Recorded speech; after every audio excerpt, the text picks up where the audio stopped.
الحمدللہ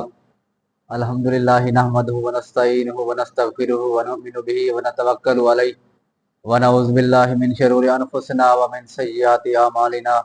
من یہدہ اللہ فلا مضل لہ ومن یضلل فلا ہادی لہ ونشهد ان لا الہ الا اللہ وحدہ لا شریک لہ ونشهد ان سیدنا ومولانا محمد عبدہ ورسولہ اما بعد فاعوذ باللہ من الشیطان الرجیم بسم اللہ الرحمن الرحیم یا ایہا الذین آمنوا اتقوا اللہ وکونوا مع الصادقین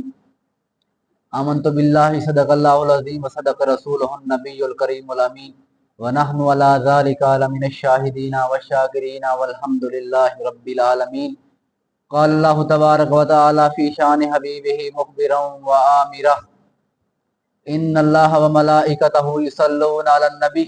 یا ایہا الذین آمنوا صلوا علیہ وسلموا تسلیما الصلاۃ والسلام علیک یا سیدی یا رسول اللہ وعلی آلک وصحابک یا سیدی یا نبی اللہ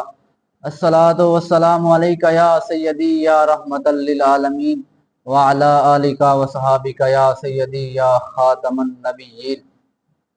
بندہ پروردگارم امت احمد نبی دوست دار چار یارم تابع اولاد علی مذہب حنفی دارم ملت حضرت خلیل خاک پائے غوث اعظم زیر سایہ ہر ولی صدیق اکس حسن کمال محمد است فاروق ذل جاہ و جلال محمد است عثمان ضیاء شمع جمال محمد است حیدر بہار باغ خصال محمد است صلی اللہ تعالی علیہ وسلم۔ میرے نہایتی واجب احترام دوستو، عزیز ساتھیو، آج کا جو میرا موضوع ہے وہ اولیاء، شان اولیاء، خصوص بالخصوص امیر المجاہدین قبلہ حضرت علامہ خادم الرضوی کے بارے میں کچھ باتیں آپ کے سامنے پیش کروں گا کہ جن کے بارے میں آج کے لوگ مان گئے کہ جن کی عاشقی کا ہر لوگ جواب دے رہا ہے، پہرا دے رہا ہے کہ کیسے اس نے عاشقی کا قضا کر دیا۔ یعنی آج کے دور میں جس طرح لوگ اپنے اعمال میں اپنے کاموں کاج میں مصروف تھے، اسی وقت ایک ایسے عالم دین اور بظاہر معذور تھے، لیکن اس نے چلنا سکھایا چلنے والوں کو، یعنی جو چل نہیں سکتے تھے، یعنی قدموں والوں کو چلنا سکھایا۔ اور آج کے دن 22 مئی اس دن آپ ایک ایسے ہیرے جس نے اللہ تعالیٰ نے جس کو پیدا کیا، جس کے ذریعے اللہ تعالیٰ نے لوگوں کے دلوں میں عشق رسول پیدا کر دیا، آج کے مبارک دن اٹک کی سرزمین پر ایسے ہیرے کی جنم دیا جس نے ہمیں حق کے راستے پر ڈٹ کر چلنا سکھا دیا، جس نے ہمیں وقت کے یزیدوں کے سامنے حق آواز بلند کرنا سکھایا، اور جس نے ہم گناہ گاروں کے دلوں کو عشق مصطفیٰ سے بھر دیا اور ہماری آنے والی نسلوں کو سنوار دیا۔ ہم اس مرد قلندر کا احسان قیامت تک نہیں بھول سکتے۔ سلام امیر المجاہدین فناف رسول، یوم ولادت مبارک بابا جی، آپ کو مبارک ہو۔ کاش آپ کو میری زندگی لگ جاتی، آپ کا ہونا ضروری تھا، میرا جینا فضول ہے کہ جس نے حق عاشقی کا ادا کر دیا۔ میرے بابا جی خادم پہ لاکھوں سلام۔ اور ان کے بیانات تو ہمارے لیے بہت ہی مؤثر تھے، لیکن ہم جانتے تھے کہ علامہ اقبال ایک شاعر تھے، لیکن ہمیں یہ نہیں پتہ تھا کہ وہ کتنے بڑے عاشق رسول تھے۔ یہ بھی ہمیں بابا جی نے بتایا کہ وہ علامہ اقبال کتنے عاشق رسول تھے، جس نے فرمایا کہ محمد سے وفا تو نے تو ہم تیرے ہیں، یہ جہاں چیز ہے کیا لوح و قلم تیرے ہیں۔ یہ 2-3 سال پہلے جب بابا جی کا وصال ہوا، اس وقت کرونا کا دور چل رہا تھا۔ آپ لوگوں کو معلوم ہے کہ کرونا کے وقت میں گھروں سے نکلنا بھی مشکل تھا، یعنی مسجد میں آنا، گھروں میں بیٹھنا، اپنے بھائیوں بہنوں کے ساتھ بیٹھنا بھی مشکل تھا۔ اسی دور میں جب بابا جی کا وصال ہوا تو دیکھا آپ لوگوں نے لاہور کی سرزمین پر لوگوں کا ہجوم دیکھا کہ جس نے حق عاشقی کا ادا کر دیا،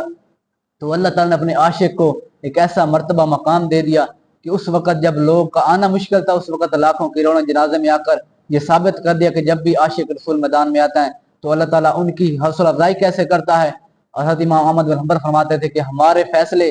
حق اور باطل کے درمیان، ہمارے جنازے فیصلہ کرتے ہیں، تو بابا جی کے جنازے نے بھی یہ فیصلہ کر دیا کہ حق کس کے ساتھ تھا۔ اور بہت سے لوگوں نے آپ کی آواز کو دبانا چاہا، آپ کو مشکلات میں گھیرا ہوا تھا، لیکن آپ سخت بیماری کی علالت کی وجہ سے بھی آپ ڈٹے رہے، آپ اسلام پر ڈٹے رہے، حتیٰ کہ یہاں تک کہ آپ اپنے حقیقی رب سے جا ملے اور اپنے حق عاشقی کا ادا کر دیا، یعنی اپنے محبوب سے اتنی محبت کی کہ لوگ اپنے تو اپنے بیگانے بھی یہ بات کہنے پہ تیار ہو گئے کہ آپ ایک عاشق رسول تھے. یعنی جو لوگ آپ پر کفر و شرک کے فتوے لگاتے تھے، یعنی یہ شرک کر رہے ہیں، جب آپ بابا جی کا وصال ہوا وہی لوگ کہتے تھے کہ عاشق رسول ہے، ان کی قبر پر فاتحہ پڑھنے چلے گئے. اور یہ ثابت ہوتا ہے کہ ہمارے اولیاء اللہ کو کتنی محبت ہے. اور نبی پاک صلی اللہ علیہ وسلم کے حدیث مبارک نبی پاک فرماتے ہیں کہ جب تم ایسا بندہ دیکھو جو اللہ سے بے نیاز ہو اور دنیا سے بے نیاز ہو، تو فرماتے ہیں کہ اس کے قریب ہو جاؤ تاکہ اس کی محبت کی وجہ سے اللہ تعالیٰ ہمارے گناہوں کی بخشتا فرمائے اور ہم سب کو بابا جی کی محبت کے ساتھ ہمیشہ قائم و دائم رکھے اور ہماری آنے والی نسلیں بھی بابا جی کے نقش قدم پر چلنے کی توفیق عطا فرمائے. اب بابا جی بیان تو کرتے تھے کہ اور بہت معتبر عالم دین تھے، آپ پڑھتے بھی تھے، پڑھاتے بھی تھے اور اپنے بچوں کو بھی اس نے تربیت دی. آج کل پیروں کے بچے اور علماء کے بچے تو لوگ نہیں پڑھتے، لیکن ان کے دونوں بچے ماشاءاللہ حافظ قرآن اور عالم دین ہیں اور علم کو پھیلا رہے ہیں. اور ہمیں بھی چاہیے کہ ہم دین اسلام کی ترقی کے لیے، دین اسلام کی دین بلندی کے لیے ہم بابا جی کے نقش قدم پر چلیں. اور ہمیں دعا ہے اللہ تعالیٰ سے کہ ہماری آنے والی نسلیں بھی بابا جی کے نقش قدم پر چلیں اور ہمیں عاشق رسول بنائے ہماری نسلوں کو، اور ہم اس پر عمل کرنے کی توفیق عطا فرمائے اور بابا جی کی محبت کے ساتھ ہمیں دنیا سے پردہ فرما جائیں. لیکن یہ محبت جو ہے، عشق رسول جو ہے، وہ ہمارے دلوں سے کم نہ ہو تاکہ ہماری عشق رسول سے ہماری آخرت بھی سمجھ جائے، دنیا بھی سمجھ جائے. دعا ہے اللہ تعالیٰ ہمیں عمل کی توفیق عطا فرمائے. وما علینا الا البلاغ المبین.